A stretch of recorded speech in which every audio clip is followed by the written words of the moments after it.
ऐतिहासिक शहर दरभंगा और यहाँ से उड़ान सेवा शुरू होने वाली है। लेकिन उससे पहले बीजेपी के अध्यक्ष जेपी नड्डा के एक बयान से सियासी तूफान मच गया। और जब हरदीप सिंह पुरी दरभंगा एयरपोर्ट का निरीक्षण करने आए तो जेपी नड्डा ने कहा, एक बयान दिया और उस बयान के बाद सियासी भूचाल आ गया। और यह बयान था कि बिहार बीजेपी ने इसको ट्वीट किया और इसमें जेपी नड्डा ने कहा कि कभी सोचा था कि दरभंगा में भारत का उड्डयन मंत्री पहुंचेगा।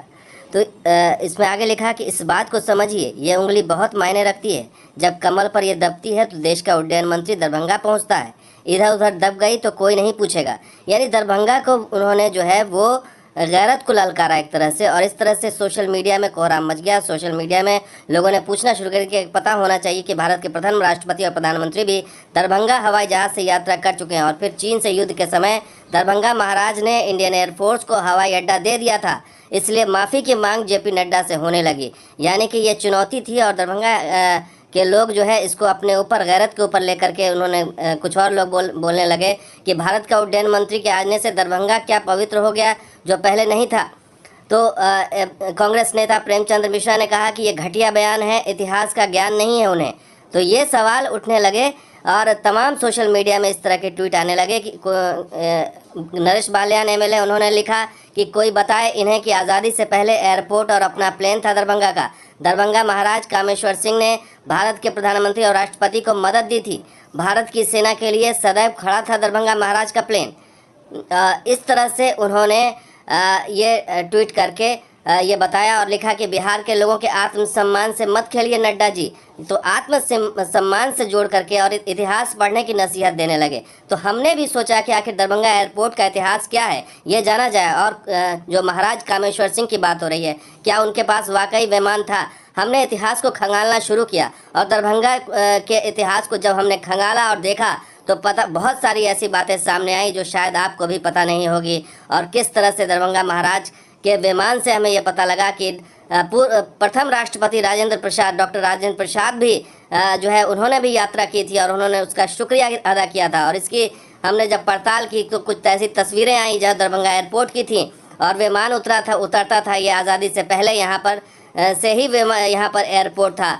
और कुमुद सिंह का हमें ट्वीट मिला जब हमने छानबीन की। कुमुद सिंह ने रिसर्च किया और है दरभंगा के इतिहास पर। उन्होंने डॉक्टर राजेंद्र प्रसाद की वो चिट्ठी दिखाई और इसमें 4 जुलाई 1962 की ये चिट्ठी है जिसमें डॉक्टर राजेंद्र प्रसाद लिखते हैं कि श्रद्धेय महाराज साहब, आपने बड़ी कृपा करके प्लेन पटना भेज दिया जिससे मैं बहुत आराम से कल यहाँ 1:30 बजे दिन में पहुँच गया। प्लेन में हर तरह से आराम रहा और समय भी बहुत कम लगा।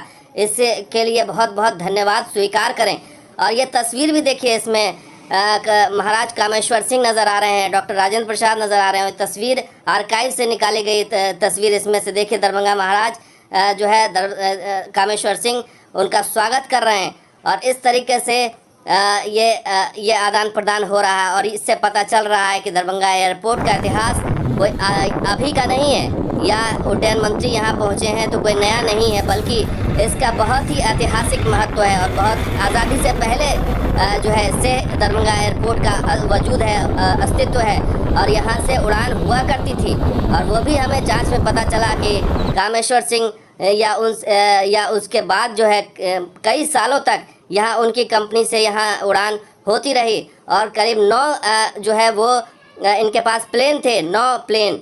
और वो इसमें तमाम बड़े बड़े अंग्रेज़ के अधिकारी आया करते थे। और कुमुद सिंह ने यह भी बताया, जो रिसर्च करती हैं कुमुद सिंह ने दरभंगा महाराज पर या दरभंगा की पूरी विरासत पर उन्होंने रिसर्च करके ये पूरी जो है वो जानकारी दी। और ट्विटर पर लगातार वो सक्रिय रहती हैं और उन्होंने तस्वीर शेयर की। ये तस्वीर वही दरभंगा महाराज ने के पहले विमान की तस्वीर है जो 1938 में खरीदी गई थी। और उन्होंने लिखा कि 1938 में दरभंगा पहुंचा कामेश्वर सिंह का ये पहला विमान है। इससे पहले दरभंगा के एक ज़मींदार ने हेलीकॉप्टर खरीद रखा था और दरभंगा महाराज इसके दूसरे व्यक्ति हैं जो उन्होंने इसे खरीदा है। और ये वो ज़मींदार हैं से खरीदा जहाँ पर आज दरभंगा इंजीनियरिंग कॉलेज है।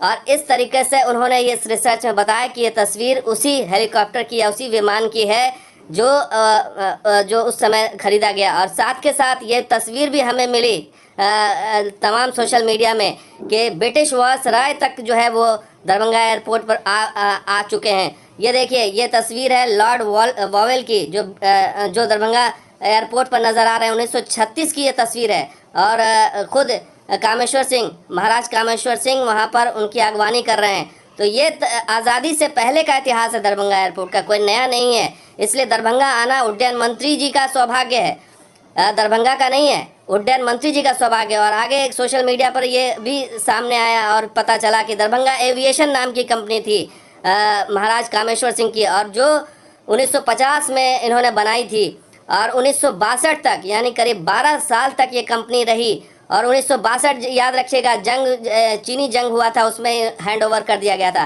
दरभंगा एविएशन मुख्यतः कार्गो कंपनी थी। दरभंगा कोलकाता के बीच उस समय साप्ताहिक विमान सेवा चलती थी। तिरहुत सरकार द्वारा आज से 85 साल पहले ही दरभंगा को ऐसा एयरपोर्ट दे दिया गया था जो आज भी बिहार का सबसे बड़ा एयरपोर्ट है। और ये भी मांग उठती रही कि महाराज के नाम पर ही इसका नामकरण होना चाहिए था, क्योंकि उन्हीं की देन है ये दरभंगा को। तो इसलिए ये भी मांग उठती रही, लेकिन इस पर ध्यान नहीं दिया गया।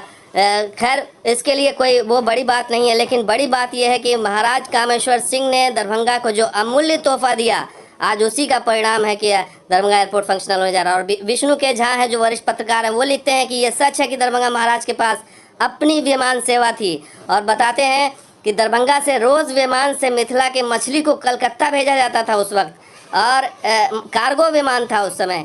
तो सोचिए, ये सिर्फ हवाई अड्डा तक सीमित नहीं है। दरभंगा का जो रेलवे है, आज जो भी स्थान रहता है दरभंगा जंक्शन का सबसे, वो उसके पीछे भी कामेश्वर सिंह का ही वो योगदान है। और देखिए, ये तस्वीर विष्णु के झा ने अपनी रिपोर्ट में दिखाई थी कि दरभंगा महाराज का सलून कार है। देखिए, ये उस समय आज़ादी के पहले या आज़ादी के बाद, उस समय ये बेडरूम था। वो उनका जो स्पेशल जब ट्रेन चलती थी तो उसके अंदर, ये बोगी के अंदर ये बेड हुआ करता था। तो सोचिए, न सिर्फ एयरपोर्ट बल्कि रेलवे, तमाम चीज़ें विरासत में मिली है हमें। और ये महाराज का जो है, दरभंगा महाराज जिन्होंने राज किया, वो उसका इतिहास इससे जुड़ा हुआ है। तो इसलिए कोई आज की बात नहीं है कि दरभंगा को विमान देखने को मिल रहा है या एयरपोर्ट देखने को मिल रहा है। ये इतिहास है ऑलरेडी। और इसमें सोशल मीडिया पर एक आदित्य मोहन है, वो लिखते हैं कि दरभंगा में पहली बार हवाई जहाज़ 1933 में उतरा था। उस समय ग्रास रनवे बनाया गया था। ईंट सोलिंग रनवे 1938 में बना, जबकि कंक्रीट 1940 में बना। और दरभंगा महाराज का पहला विमान 1938 में आया था। हालांकि 1933 1938 में थोड़ा सा कन्फ्यूजन हो सकता है, लेकिन यहाँ पर यह भी बात आ रही है कि आम जनता के लिए हवाई सेवा 1950 में दरभंगा एविएशन की स्थापना हुई थी, आम जनता के लिए खोला गया था। लेकिन 1962 में चूंकि चीन से वॉर हो गया, तो ये दरभंगा महाराज ने हैंड ओवर किया सरकार को, ताकि यहाँ से युद्धक विमान शुरू की जा सके और चीन को उस समय जवाब दिया जा सके, क्योंकि उस समय देश की सुरक्षा का मसला उठ गया था। तो ये योगदान है, इसलिए इसको याद रखना होगा, इस इतिहास को याद रखना होगा, न सिर्फ दरभंगा के लोगों को बल्कि उन नेताओं को जो गलत बयानबाजी करते हैं और ये बताने की कोशिश कर रहे हैं कि ये बीजेपी की देन है, जबकि ऐसा नहीं है। ये इतिहास, ये आज़ादी से पहले का है। नड्डा जी, इस चीज़ को आप भी समझिए। ये दरभंगा एयरपोर्ट या पुराना रिश्ता आज का नहीं है। तो हमने बहुत पहले सोचा था कि दरभंगा में भारत का उड्डयन मंत्री ही नहीं बल्कि राष्ट्रपति और प्रधानमंत्री भी उतरेगा। इसलिए कोई दरभंगा के लिए ये बहुत नई चीज़ नहीं है और ये बहुत ही हिकारत वाली चीज़ नहीं है कि दरभंगा के लिए उड्डयन मंत्री आए हैं, उन्होंने निरीक्षण किया है। ये दरभंगा के ऊपर एहसान नहीं है, बल्कि ये एहसान सरकार के ऊपर है कि उसको इतने सालों बाद दरभंगा की याद आई और उसे यहाँ मुनाफा नज़र आया, तब वो आए हैं। इसलिए इतिहास को पढ़ना और जानना बहुत ज़रूरी है, आम लोगों को भी, दरभंगा के लोगों को भी, मिथिला के लोगों को भी और हमारे नेताओं को भी।